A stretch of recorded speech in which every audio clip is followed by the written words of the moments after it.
Big boss ഹൗസിൽ നിന്നും ഇറങ്ങിയതിന് ശേഷം നമുക്ക് ഗബ്രിയുടെ കാര്യത്തിൽ നമുക്കൊരു എന്താ പറയുക ഒരു പൂർത്തീകരണം എന്നൊക്കെ പറഞ്ഞിട്ടുള്ള ഗബ്രിയുടെ കാര്യത്തിലൊരു തീരുമാനം. ഇനി ഏവരുടെ കാര്യത്തിൽ മുന്നോട്ട് എന്താണെന്നുള്ളത് പ്രേക്ഷകർ ഒരാൾ മാത്രമേ ഇറങ്ങിയിട്ടുള്ളൂ. അതിൻ്റെ ഒരു പാട്ടായിട്ടുള്ള ഒരാൾ അതിനകത്തുണ്ട്. അപ്പോൾ അതും കൂടെ ഇറങ്ങിയിട്ട് മാത്രമേ അതിൻ്റെ ഒരു ശരിക്കും കാര്യത്തിൻ്റെ ഒരു വ്യക്തത നമുക്ക് മനസ്സിലാവത്തുള്ളൂ. എന്നിരുന്നാലും പ്രേക്ഷകർ ഇങ്ങനെ ഉറ്റുനോക്കിക്കൊണ്ടിരിക്കുന്ന ഇവരെ തന്നെയാണ്. അപ്പോൾ ശരിക്കും ഞാൻ എൻ്റെ ഒരു കാര്യം പറയാം. എനിക്ക് ഇവർ ആ ഒരു ബിഗ് ബോസ് ഹൗസിൽ ചെന്ന് കയറി ആ ഒരു സമയം മുതൽ ഇവർ റിലേഷൻ സ്റ്റാർട്ട് ചെയ്ത സമയം മുതൽ എനിക്കതൊരു ഫേക്കായിട്ട് തോന്നിയിട്ടില്ല. അതെങ്ങനെയാണ് നമ്മൾ ഫേക്കെന്ന് പറയും? കാരണം വെച്ചാൽ ഭൂരിഭാഗം പേരും ഇത് പ്രേമിച്ചിട്ടുള്ളതാണ്. അപ്പോൾ ആ ഒരു പ്രേമിക്കുന്ന സമയത്ത് ഇത് ഷോയാണെന്നുള്ള കാര്യം ഓക്കെ. പക്ഷേ ഇതെനിക്ക് തോന്നുന്നു ഇങ്ങനെയുള്ള കാര്യങ്ങൾ അതിപ്പോൾ മലയാളത്തിലല്ല, വേൾഡിൽ ഏതൊരു പ്ലേസിലാണെങ്കിലും ഇങ്ങനെ ഒരു ഷോ വയ്ക്കുമ്പോഴേക്കും ഇതൊക്കെ അതിനകത്തേക്ക് ഇൻക്ലൂഡ് ആക്കിക്കൊണ്ടാണ് അവർ ആ ഒരു ഷോ ചെയ്യുന്നത്. ഒരു കാരണവശാലും ഇത് പെർമിഷൻ ഇല്ലാതെ അവരെനിക്ക് തോന്നുന്നില്ല പബ്ലിക്കിൽ ഇത് കാണിക്കുമെന്നുള്ളത്. അപ്പോൾ ആ ഒരു റിലേഷൻ സ്റ്റാർട്ട് ചെയ്യൽ ഇത്രയും വലിയ സംഭവം എന്താണെന്നത് എനിക്കത് ട്രോളാൻ എന്താണ് കാരണം എന്നുള്ളത് മനസ്സിലാവുന്നില്ല. ശരിക്കും പറഞ്ഞിട്ടുണ്ടെങ്കിൽ അവിടെ ഇവരെ പോലെ സ്ട്രോങ് ആയിട്ടുള്ള രണ്ടുപേര് വേറെ ഉണ്ടായിരുന്നില്ല എന്നാണ് പറയാനുള്ളത്.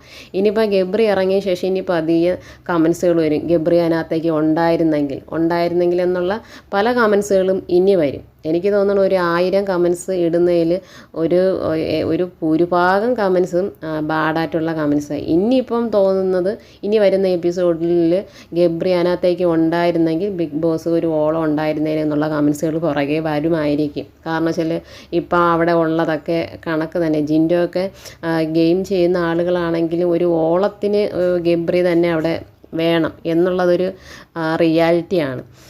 പിന്നെ ഇവരുടെ ആ ഒരു റിലേഷൻ പല എപ്പിസോഡുകളിലും രണ്ടുപേരും അത് പറയുന്നുണ്ട്. ഫേക്കല്ല എന്നുള്ള തോന്നാനുള്ള കാര്യം നമുക്കത് ഏത് മനുഷ്യനാണെങ്കിലും സെൻസുള്ളവർക്കത് ചിന്തിക്കുക എന്നുള്ളത് കാര്യമുള്ളൂ. കാരണം വെച്ചാൽ ഏതൊരു എപ്പിസോഡ് എടുത്തിരുന്നായിരുന്നില്ല, എന്ത് പ്രശ്നം വന്നായിരുന്നില്ല, ഏതൊരു ടാസ്കിലാണെങ്കിലും ആ ഒരു ബിഗ് ബോസ് ഹൗസിലെ മത്സരാർത്ഥികളായിക്കൊണ്ടോട്ടെ പുറത്തുള്ളവരായിക്കൊണ്ടോട്ടെ അവർ രണ്ടല്ല ഒന്നെന്നാണ് പറയുന്നത്. ടാസ്ക് ചെയ്യാനാണെങ്കിലും പ്രശ്നങ്ങൾ വന്നിരുന്നാലും കരയാനാണെങ്കിലും ചോറ് വാരി കൊടുക്കാനാണെങ്കിലും എല്ലാത്തിലും രണ്ടുപേരും ഒരുപോലെ നിന്ന വ്യക്തികളാണ്. പക്ഷേ നമ്മുടെ ജാസ്മിൻ എനിക്ക് പറയാനുള്ളൊരു ശുദ്ധ മനസ്സുള്ള ഒരു പെൺകുട്ടിയാണ്. കുറച്ച് മിസ്റ്റേക്ക് വന്നു. കാരണം വെച്ചാൽ പുറത്തുനിന്നൊരു റിലേഷൻ അങ്ങനെ ചെയ്തു വെച്ചിട്ട് അകത്ത് പോയൊരു റിലേഷൻ കൂടിയത് അതൊരു വലിയ മിസ്റ്റേക്കാണ്. പക്ഷേ അല്ലാത്തൊരു രീതിയിൽ നോക്കുന്നെങ്കിൽ ജാസ്മിൻ ഒരു ശുദ്ധ മനസ്സുള്ള ഒരാളെന്നേ പറയാനുള്ളൂ. കാരണം വെച്ചാൽ നമുക്ക് പല എപ്പിസോഡുകളിലും മനസ്സിലാവും ഈ എടുത്ത് ചാടി പറയുന്നവർ ശരിക്കും ഒരു കാമാങ്കയറ്റുള്ള ആളുകളാണ്. കാരണം വെച്ചാൽ അവരുടെ മനസ്സിൽ ഒന്നും ഉണ്ടാകത്തില്ല. അതും ഒരു സത്യമാണ്. അതുപോലെ തന്നെ ഇത് എവിടെയാണെങ്കിലും പറയാനുള്ളത് ഭയങ്കര ഒച്ചത്തിൽ വെട്ടി തുറന്ന് ജാസ്മിൻ പറഞ്ഞിട്ട് പിന്നെ അത് മനസ്സിൽ പുള്ളിക്കാരി വെക്കത്തില്ല. ചെന്ന് ഇങ്ങനെ തൊഴുത് പറയുന്ന ഒരു സിബിനൊക്കെ ആണെങ്കിൽ പോലും ആ ഒരു ഔട്ടാവുന്ന ഇറങ്ങി പോകുന്നു എന്ന് പറഞ്ഞൊരു സിറ്റുവേഷനിൽ എനിക്ക് തോന്നുന്നു അത്രയും ഒരു ദയനീയാവസ്ഥയിലാണ് ജാസ്മിൻ ചെന്ന് സിബിൻ്റെ അടുത്ത് നിന്നിരുന്ന് കാര്യങ്ങൾ പറയുന്ന ഒരു എപ്പിസോഡൊക്കെ നമ്മൾ കണ്ടതാണ്. അപ്പോൾ അതുപോലെ വേറെ ആർക്കും പറ്റത്തില്ല, അത് ജാസ്മിനെ പറ്റത്തുള്ളൂ.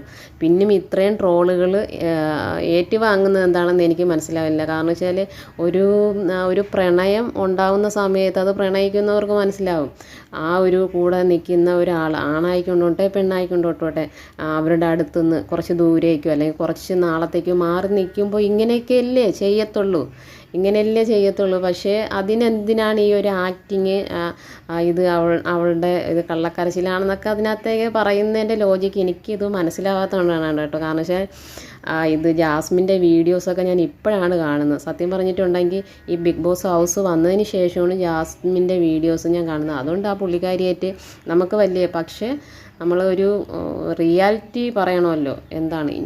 എനിക്ക് തോന്നുന്നത് എന്താണെന്നാലും ഗബ്രിയുടെ ആ ഒരു തീരുമാനത്തിലൊക്കെ ഒരു ടോക്കിലൊക്കെ നല്ലൊരു ഉറച്ച തീരുമാനമുണ്ട്. അവരെന്താണെന്നാലും ലൈഫിൽ ഒന്നിക്കാനുള്ള പുറപ്പാടിൽ തന്നെയാണ്. ഇത് പുറത്ത് നിന്ന് നമ്മൾക്ക് ഇങ്ങനെ ഇത് ട്രോളി അത് ഗബ്രിക്ക് അത്യാവശ്യം പക്വതയുള്ള ഒരു മൈൻഡൊക്കെയാണ്. നമ്മുടെ ജാസ്മിൻ ഒരു എടുത്തുചാട്ടക്കാരിയാണെങ്കിൽ പാവമാണെന്നാണ് എനിക്കിതിനകത്തേക്ക് പറയാനുള്ളത്.